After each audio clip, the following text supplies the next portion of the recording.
10, 9, 8, 7, 6, 5, 4, 3, 2, 1, 0.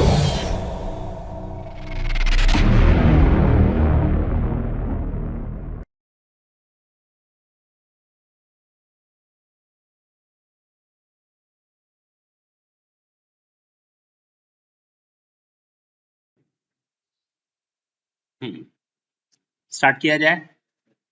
Start करते हैं नया चैप्टर और इस चैप्टर का नाम है एग्जेम्पशंस।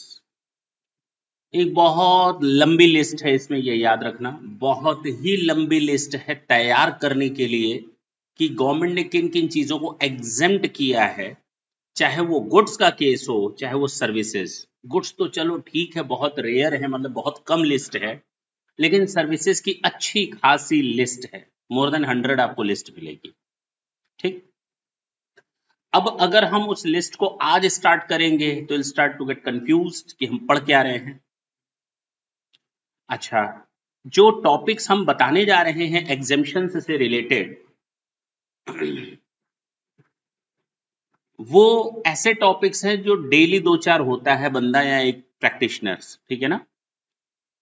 अब जैसे चैरिटेबल एंटिटी है, सामने दिख रहा होगा, वो सोसाइटीज जो जनहित में काम करते हैं, पब्लिक यूटिलिटी के लिए या पब्लिक पर्पस के लिए काम करते हैं, उनके लिए उनको जीएसटी में एग्जेम्पशन कब मिलेगा? They are providing different type of services, हाँ या ना। वो हर तरह की, कई तरह की सर्विसेज देते हैं, कभी मेडिकल की भी सर्विसेज दे देते हैं, एजुकेशनल की भी दे देते हैं, पब्लिक हेल्थ से रिलेटेड, अवेयरनेस प्रोग्राम से रिलेटेड, स्कूल चलो अभियान, हाँ या ना। तो इस तरह से काफी सारी सर्विसेज देते हैं, उनको क्या माफ किया जाएगा या उन पर टैक्स लगाया जाएगा? कब माफ करेंगे और कब माफ नहीं करेंगे, ये देखना है। दूसरी चीज, एग्जेम्पशंस बेसिकली सेक्शन 11 में कवर होता है। सेक्शन 10 आपका कंपोजिशन होता है, सेक्शन 11 आपका एग्जेम्पशन होता है, जिसमें गवर्नमेंट को ये पावर दिया गया है कि वो किसी भी गुड्स और सर्विस को नोटिफाई करके एग्जेम्पशंस दे सकती है। किसी भी गुड या सर्विस को नोटिफाई करके एग्जेम्पशन दे सकती है या विड्रॉ भी कर सकती है, चाहे वो फुल्ली एग्जेम्पशन दे या फिर वो पार्शियली एग्जेम्पशन दे। शुरू हो गए तुम, अभी 2 मिनट नहीं हुआ।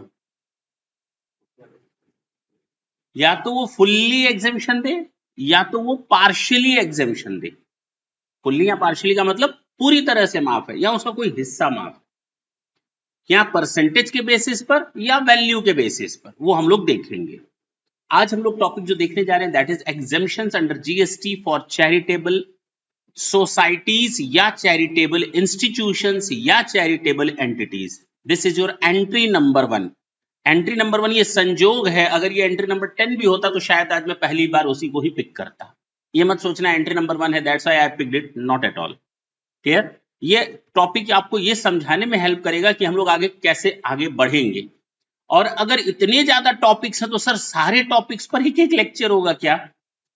7 से 8 लेक्चर में आपका लगभग एग्जेम्पशंस कवर हो जाएगा, और लास्ट के 1 या 2 सेशंस जो रहेंगे उसमें हम अपनी लिस्ट को बड़ी तेजी से भागते हुए चले जाएंगे।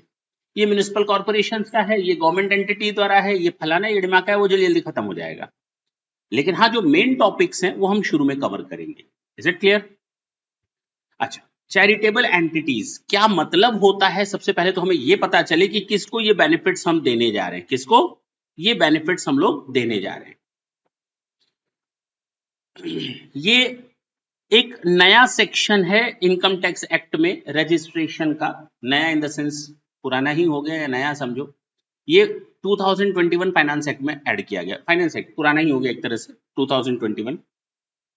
पहले केवल 12AA लिखा रहता था, अब जहां जहां चैरिटेबल इंस्टीट्यूशन के रजिस्ट्रेशन की बात होती है तो एक पुराना तरीका था 12AA में रजिस्ट्रेशन करवाना था, और एक नया तरीका आ गया है रजिस्ट्रेशन का 12AB में, वो आपको इनकम टैक्स में पढ़ना है।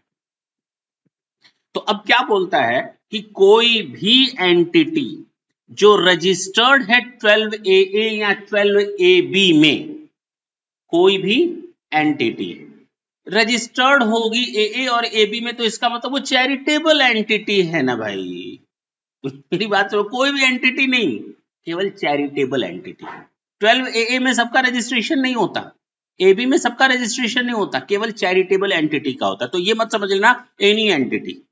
तो services by an entity which are registered under section 12AA or 12AB of the Income Tax Act by way of charitable activities and they are providing the services.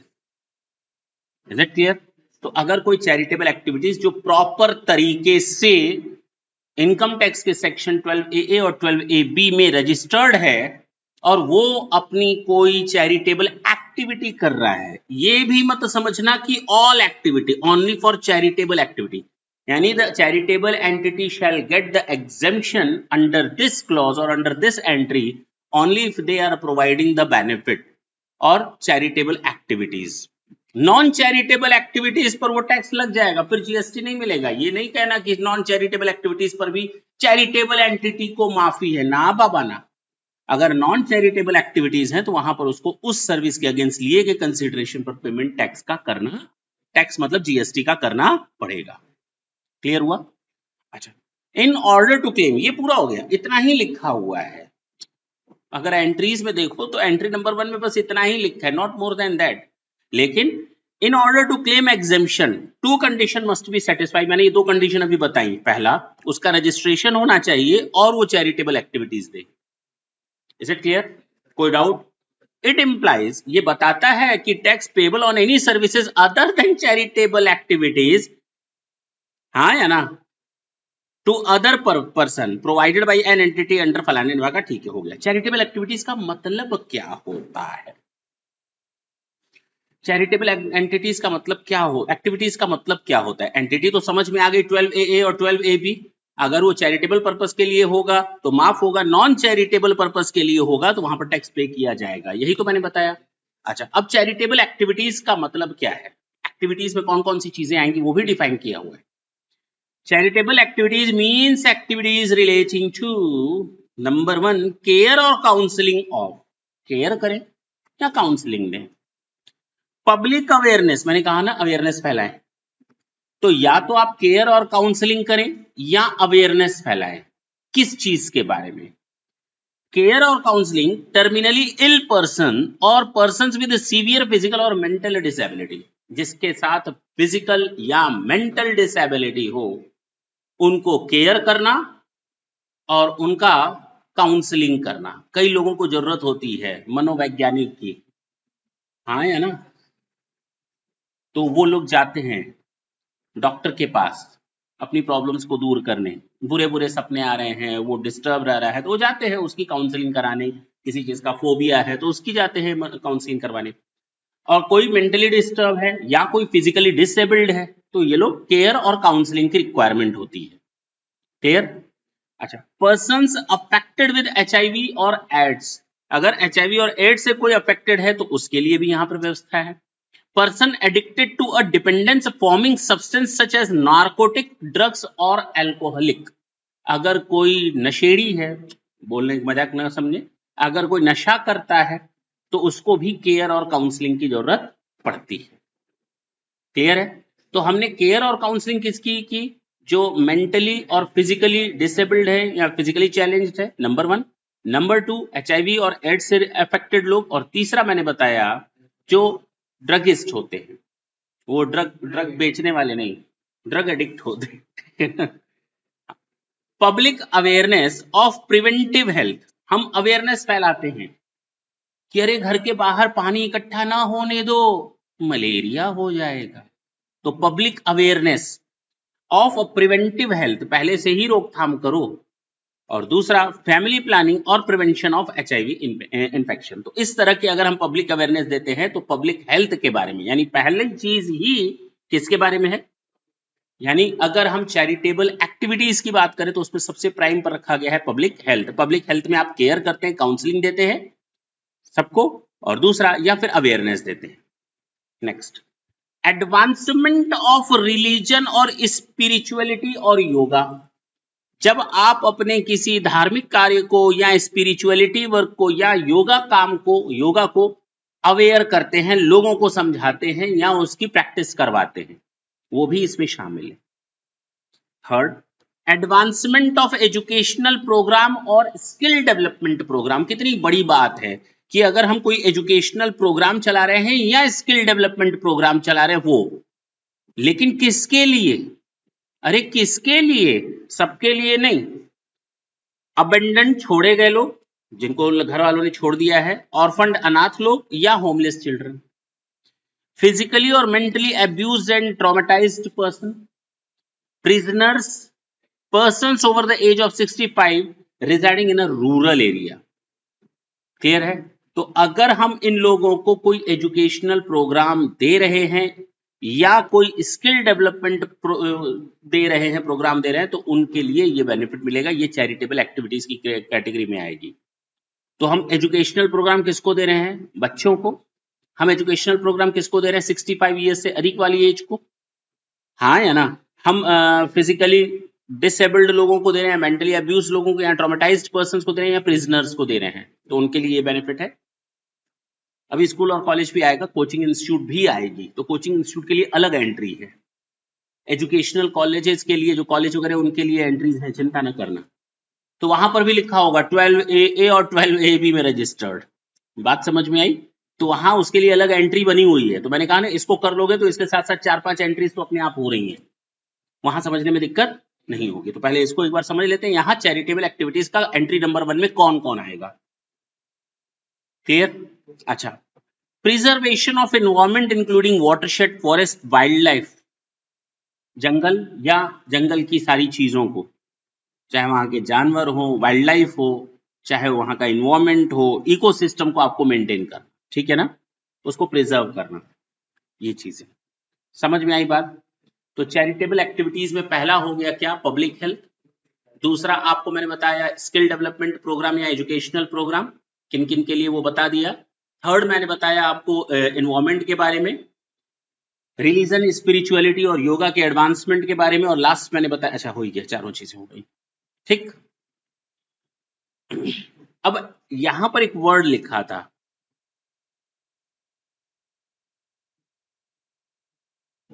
Advancement word एक और आया था एक जगह, चलो यहां पर एक वर्ड आएगा, advancement of any other object of general public utility.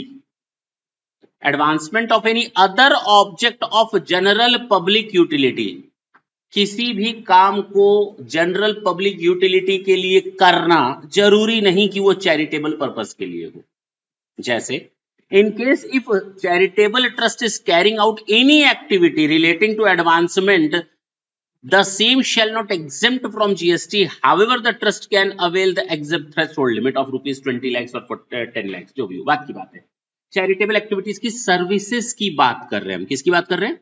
First word ही था सर्विसेज। देखो ना शुरुआत कहां से हुई थी, तो हम सर्विसेज की बात करें तो सर्विस में आपकी एग्जेम्पशन लिमिट कितनी लगती है? 20 लाख या 10 लाख, ठीक, थ्रेशोल्ड लिमिट। यहां इसके ऊपर तो रजिस्ट्रेशन करवाना ही करवाना है। तो अगर advancement of any other object of public utility, general public utility, वो जरूरी नहीं कि एग्जेम्पशन हो, उस पर टैक्स लगेगा। नॉट एन एग्जेम्पशन सर्विस, तो नॉट चैरिटेबल पर्पस होगा तो उस पर टैक्स लग जाएगा। लेकिन ध्यान रखें, नॉट फॉर चैरिटेबल पर्पस होगा तो टैक्स लग जाएगा, नॉट फॉर चैरिटेबल पर्पस होगा तो टैक्स लग जाएगा। और जब टैक्स लगाने की बात आएगी तो इसका मतलब नहीं कि पहले रुपए से ही टैक्स लगना शुरू होगा। यहां पर उसको 20 लाख और 10 लाख का एग्जेम्पशन लिमिट तो मिलेगा ही मिलेगा बेनिफिट में। कैसे कैलकुलेट होता है हम लोगों ने देख लिया था। All taxable supplies of goods, all exempt supplies of goods, all taxable supply of services, all exempt supply of services। आगे जीरो रेटेड एक्सपोर्ट याद होगा, जिसमें शामिल नहीं है क्या? जीएसटी, जिसमें शामिल नहीं है क्या? RCM, aggregate turnover section 2 subsection 6, निकल गया दिमाग से। तो कहने का मतलब वहां पर हम लोग एग्रीगेट टर्नओवर देखते हैं। Import of services by charitable entity बहुत ही इंपॉर्टेंट चीज है, क्योंकि अगर तुम लोगों में से कुछ लोगों ने नहीं पढ़ा होगा, सेक्शन 7 नहीं पढ़ा होगा, सेक्शन 6 नहीं पढ़ा होगा, 5, 6, 7, यस, तो अगर वो सेक्शन नहीं पढ़ा है 7 खास करके, नहीं, शेड्यूल 1 में भी दिया है, शेड्यूल 2, ये सब शायद कुछ लोगों ने नहीं पढ़ा होगा, वो डिटेल में देखेंगे, वहां पर भी ये चीज क्लियरली लिखी हुई है, शुरू में ही पढ़ाया जाता है वो चैप्टर नंबर 1 में। Import of services by charitable entity. आप अगर फोन पर विदेश में किसी से बात कर रहे हैं ना, और आपने किसी इंजीनियर से कह दिया मेरा ये काम कर दो, उसने फोन पर आपको सर्विस दे दी और आपने पेमेंट कर दिया, या पेमेंट नहीं भी किया लेकिन आप सर्विसेज ले चुके हैं, तो आपके ऊपर जीएसटी लग जाएगा। गुड्स आता है तो दिखता है, वहां इंपोर्ट ड्यूटी लगती है, कस्टम ड्यूटी वाले पकड़ लेते हैं, नहीं जाने देंगे, टैक्स दो पहले। सर्विस में कौन सा फोन पर बात कर रहे, कहां तक पकड़ोगे बेटा? अब समझ में आई बात? तो उसमें भी टैक्स लग जाता है। क्या सिस्टम हम लोग देखेंगे। फिलहाल इसको एग्जेम्प्ट किया गया, import of services by charitable entity exempt है बशर्ते वो चैरिटेबल पर्पस के लिए होना चाहिए। बस ये याद रखना, कोई भी काम करेगी चैरिटेबल इंस्टीट्यूशन, ये चैरिटेबल एंटिटी, वो तभी एग्जेम्प्ट होगा, वो चैरिटेबल पर्पस के लिए होना चाहिए। तो अगर इंपोर्ट ऑफ सर्विस भी काम कर ले रहे हैं, अगर वो चैरिटेबल पर्पस के लिए है तो वो भी माफ है। क्वेश्चन दिया है नॉन चैरिटेबल तो टैक्स लग जाएगा, कितनी बार बोलूं भाई, बताया तो अभी। Is hostel accommodation provided by trust to student covered with in the definition? अगर हॉस्टल दिया जाता है स्टूडेंट्स को तो क्या वो कवर होगा? Hostel accommodation services do not fall with in the ambit of, कहां पर ये चैरिटेबल एक्टिविटीज में मैंने हॉस्टल पढ़ा दिया तुमको? क्यों इसके बाहर निकलने की कोशिश कर रहे हो? ऐसे तो हम भी तुम लोग को पढ़ा रहे हैं, तो चैरिटेबल एक्टिविटी है, और तुम लोग भी आ रहे हो यहां पर पढ़ने के लिए, तो वो भी चैरिटेबल एक्टिविटी है। सोचो, क्योंकि देश हित में तो काम करोगे। हम लोग कितने बड़े बड़े काम कर रहे हैं, लेकिन हमारे ऊपर टैक्स लग जाता है कि नहीं? अच्छा, समझ में आया? Question number 2, MTCT an entity registered under section 12 has furnished you the following details with respect फलाना एंड डिमाका जीएसटी लायबिलिटी होता है। अगर हम योगा कैंप से पैसा ले रहे हैं तो क्या टैक्स लगेगा? Amount received for advancement of educational programme relating to abandoned orphan or homeless children. Amount received for renting of a commercial property owned by the trust, किराए पर। अरे तुम लोग तेज हो गए हो। अच्छा, payment made for the services received from a service provider located in England for the purpose of charitable activities। अरे इंग्लैंड से है, इंपोर्ट है, अगर चैरिटेबल पर्पस के लिए तो नहीं लगेगा। Amount received for activities relating to preservation of the forest and wildlife. अरे वाह, 18% है तो 35 लाख का 9% 2 पार्ट में बांट देना, हो गया answer. This is your answer. तुम लोग कितने तेज हो, नहीं? करें आगे,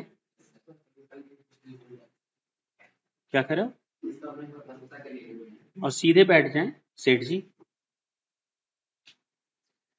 services of NGO registered under section 12AA working for the rehabilitation of disabled, the aggregate value of taxable supply is 20 lakh. अरे भाई, रिहैबिलिटेशन ऑफ डिसेबल्ड, तो फिजिकली चैलेंज्ड लोगों को अगर हम क्या दे रहे हैं, रिहैबिलिटेट कर रहे हैं, केयर और काउंसलिंग दे रहे हैं, तो क्या अलाउ है चैरिटेबल में? Exemption has been given to by way of mental disability but not rehabilitation. आप लोग ले सकते हैं मेंटल डिसेबिलिटी को, रिहैबिलिटेशन में केयर और काउंसलिंग आती है, तो इसने यहाँ आंसर में स्ट्रिक्टली कह दिया है कि ये केवल हम लोग केयर और काउंसलिंग देंगे मेंटली डिसेबल्ड को। तो जाहिर सी बात है, अगर कोई किसी बंदे को रिहैबिलिटेट कर रहे हैं, रिहैबिलिटेट मतलब उसकी मेंटल स्टेटस को अपनी जगह पर लाना, यही तो कहेंगे। हम घर को रिहैबिलिटेट नहीं करते ना, निर्जीव चीजों को रिहैबिलिटेट नहीं कर सकते, सजीव चीजों को ही रिहैबिलिटेट कर सकते हैं। तो आप ये लॉजिक दे सकते हैं कि यस, अगर कोई मेंटली डिस्टर्ब है, मेंटली चैलेंज है, उसको रिहैबिलिटेट किया जा रहा है, या कोई ड्रगिस्ट है उसको रिहैबिलिटेट किया जा रहा है केयर और काउंसलिंग करके, तो वो अलाउड होगा, अदरवाइज नहीं होगा। Is it clear? तो इसने मान लिया नहीं होगा, हम लोग पास लॉजिक्स हैं। चलें आगे। Ananda Trust, an entity registered, has furnished you the following details with respect to the activities compute tax liability। ठीक है, देखते हैं 9% CGST, 9% SGST। Ananda trustees not eligible for composition, ठीक है छोड़ देते हैं। इधर देखो लिखा हुआ है amount received for yoga camps, payment made for the services received from a service provider outside India for the purpose of charitable, import है। Amount received for counselling of mentally disabled person, amount received for renting of commercial, amount received for preservation of, हो तो गया केवल 1.5 लाख पर लगना है, आ गया, ठीक है। अब ये केस लॉ है, जो मैंने यहां पर 2 चीजें दी हैं, केस लॉ दिया, एक सीबीएसई सर्कुलर का नोटिफिकेशन, इन दोनों को पढ़ लिया तो ये टॉपिक हम लोग का कंप्लीट। सुनेंगे ये जो केस लॉ है ये आज का नहीं है, जीएसटी के रेजिम में नहीं आया था, ये पुराना है। देखो ना कब का है, 2012 का, लेकिन आज भी ये वैलिड है, ठीक है ना। वहां से हटाकर यहां पर भी रख लोगे तो भी कोई फर्क नहीं पड़ेगा, उसका रिजल्ट सेम आएगा। Mayo college was a society running internationally renowned school, एक स्कूल रन करता था Mayo college. It allowed other schools to use the same name as Mayur School, its logo and motto, and as a consideration thereof received collaboration fees from such school which comprised of a non-refundable amount and annual fees. तो ये different fees charge करता था जो इनको franchisees लेते थे। बोलो भाई। The petitioner was engaged in providing franchisee services, यानी जो कंपनी है, ये जो मायो कॉलेज है, जो मयूर स्कूल के नाम से फ्रेंचाइजी देता था, was engaged in providing franchisee services to school that were running their institute using its school name Mayur School. Therefore, a show cause notice proposing recovery of GST along with the interest and penalty was issued against them. High Court ने कहा when the petitioner permitted other school to use its logo and name, it clearly tantamount to provide franchise services to the said school, and if the petitioner realized franchisee fees for the school, the petitioner was duly bound to pay GST to the department, क्योंकि ये charitable activities नहीं है। अब तो समझ में आया, वो चैरिटेबल एक्टिविटीज तो इस पर टैक्स लग जाएगा, कोई दिक्कत नहीं। डिपार्टमेंट के फेवर में था, ये पेटिशनर के अगेंस्ट था। क्लियर हो गया? तो याद रहेगा ये केस मायो कॉलेज जनरल काउंसिल वर्सेस फलाना एंड डिमाका। ये सेंट्रल एक्साइज था, चीफ कमिश्नर ऑफ एक्साइज, ठीक है ना। तो फिलहाल अब ये सब वर्ड नहीं देखने और सुनने को मिलेंगे, केवल ये केस मैंने बताया ताकि दिमाग में रहे कि इस तरह का डिसीजन था। आते हैं, एक सर्कुलर है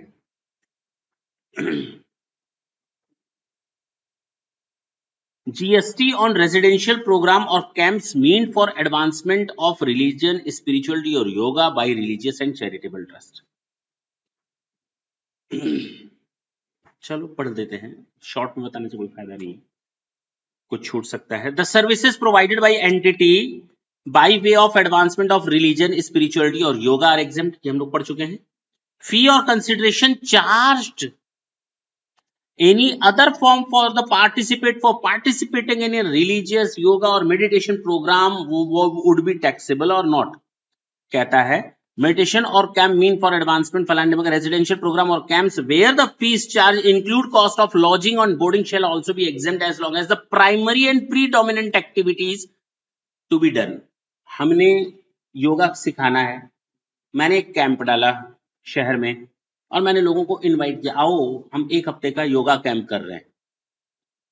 लोग आए, अब फ्री में तो मैंने किया नहीं, कैंप लगाया तो मैंने सबसे कहा 100 रुपए देने पड़ेंगे, 500 रुपए देने पड़ेंगे, 1000 रुपए लोगों ने दिए। अब चूंकि लोग बाहर से भी आ रहे थे तो मुझे उनको खाने की फैसिलिटीज देनी थी। अब जंगल के बीच में योगा कैंप लगाएंगे और बीच में कहेंगे जाओ खाना खाकर क्या हो, कहां जाएंगे सब, है कि नहीं। तो फूडिंग और लॉजिंग भी दिया। तो अगर मैं उस कैंप की मेन सर्विस यानी योगा को प्रमोट करने के लिए अगर कोई मैं डिफरेंट फीस भी लेता हूं जो उस योगा के पर्पस के लिए ही यूज होगी, प्राइमरी ऑब्जेक्ट्स के लिए ही यूज होगी, तो भी वो उसका पार्ट बन जाएगी और वो भी एग्जाम। क्लियर हुआ? पक्की बात है, कहीं कोई दिक्कत? लेकिन अगर बात करें कि फिटनेस कैंप है, नहीं बब्बन नहीं, योगा नहीं है, रिलीजन, स्पिरिचुअलिटी और योगा, इन 3 चीजों को बोला गया है। उसमें फिटनेस कैंप, क्लासेस, इन चीजों की तुम्हें डांस सिखाएंगे, डांस, एरोबिक डांस सिखाएंगे, है कि नहीं, म्यूजिक एक्सेट्रा वो सब टैक्सेबल होगा, और इसके लिए तुम लोग आगे चलकर नई नई एंट्रीज देखोगे, ठीक है ना, पक्की बात। Topic is over, this one topic is over.